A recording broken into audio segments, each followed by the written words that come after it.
Hoy vamos a meternos de lleno con una tecnología que, aunque nos parezca de lo más normal, no solo cambió cómo nos comunicamos, sino que transformó nuestra manera de pensar.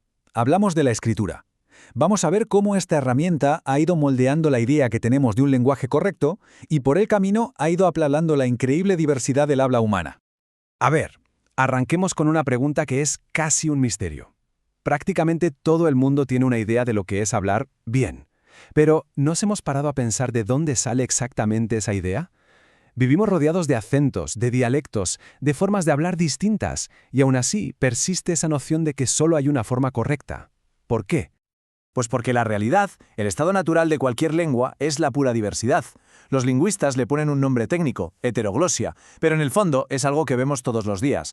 Los dialectos de cada zona, los acentos, las jergas de cada grupo, el argot, la variedad es prácticamente infinita.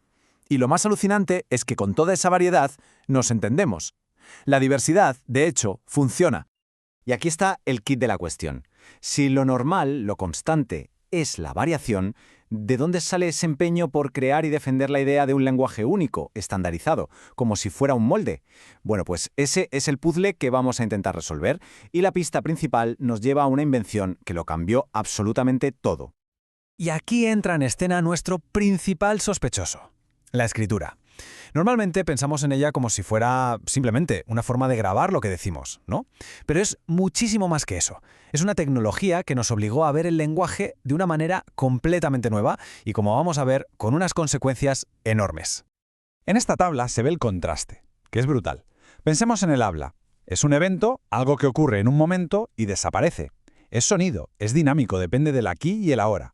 La escritura, en cambio, lo convierte en un objeto. Lo vuelve visual, estático y, esto es lo más importante de todo, lo hace permanente. Este proceso tiene un nombre clave: descontextualización. Al poner las palabras por escrito, le quitamos todo lo que las rodea en una conversación real: el tono de voz, los gestos, la situación, la persona que está hablando. El lenguaje se queda, por así decirlo, desnudo, separado de su entorno original. Y ojo, que este cambio es monumental para nuestra forma de pensar. Primero, el discurso se separa de la persona que lo emite. Luego, se convierte en un objeto tangible, visual, lo que llamamos un texto. Y claro, una vez que es un objeto, podemos hacerle cosas que eran impensables con el lenguaje hablado. Podemos analizarlo con lupa, criticarlo, cortarlo, pegarlo, reordenarlo una y mil veces. Hay una frase del antropólogo Jack Goody que fue una figura clave en todo esto que lo resume a la perfección. La escritura sitúa el discurso delante de los ojos. De repente, las palabras dejan de ser aire y se convierten en algo que podemos mirar, señalar y estudiar, casi como si fuera un objeto bajo un microscopio. Y podríamos preguntarnos, ¿cuál fue una de las primeras y más potentes aplicaciones de esta nueva tecnología? Pues no fueron los grandes poemas épicos ni las obras de filosofía, no, fue algo mucho más mundano, pero revolucionario: la lista.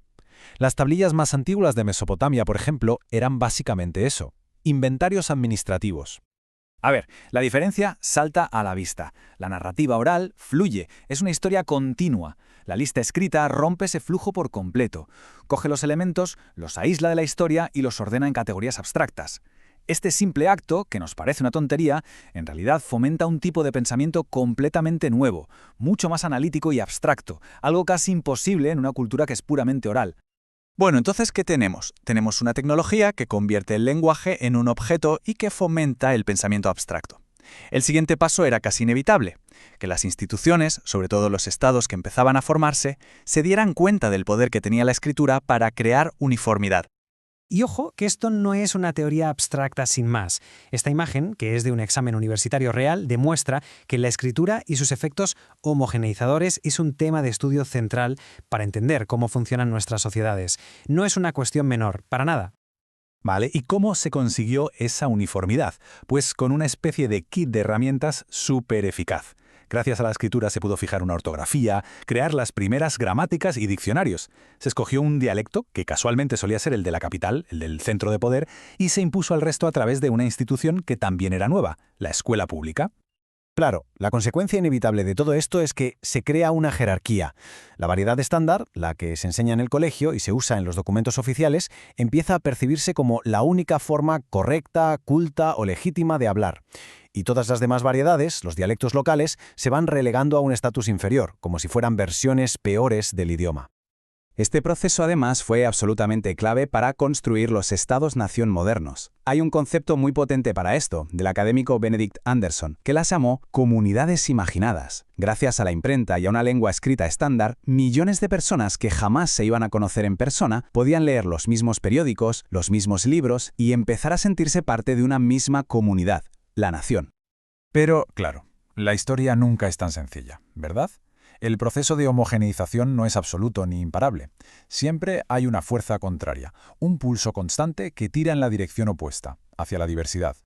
Un pensador ruso, Mikhail Bakhtin, lo explicó de una forma genial, como una lucha entre dos fuerzas. Por un lado, las fuerzas centrípetas, que tiran hacia el centro, hacia la unidad y el estándar. Estas son las fuerzas del Estado, de las escuelas, de los medios oficiales. Y por otro, las fuerzas centrífugas, que tiran hacia afuera, hacia la diversidad, la variación. Estas son las fuerzas de los grupos sociales, de las culturas juveniles que quieren marcar su propia identidad. O sea que, por un lado, tenemos a la escuela y a la administración intentando imponer una norma única, pero por otro, la gente en la calle está todo el día innovando, se crean jergas, nuevos acentos, formas de hablar que sirven para cohesionar a un grupo y para decir, oye, que somos diferentes. Y esta lucha, este pulso, sigue hoy más vivo que nunca. Y todo esto, claro, nos trae a la pregunta del millón para el siglo XXI. En esta era de Internet, de redes sociales, de comunicación global e instantánea, ¿qué fuerza diríamos que está ganando? ¿Avanzamos hacia una mayor homogeneización, con una especie de inglés o español global dominándolo todo? ¿O al contrario, la red está provocando una explosión de miles de nuevos dialectos digitales? El debate está servido y desde luego la partida no ha terminado.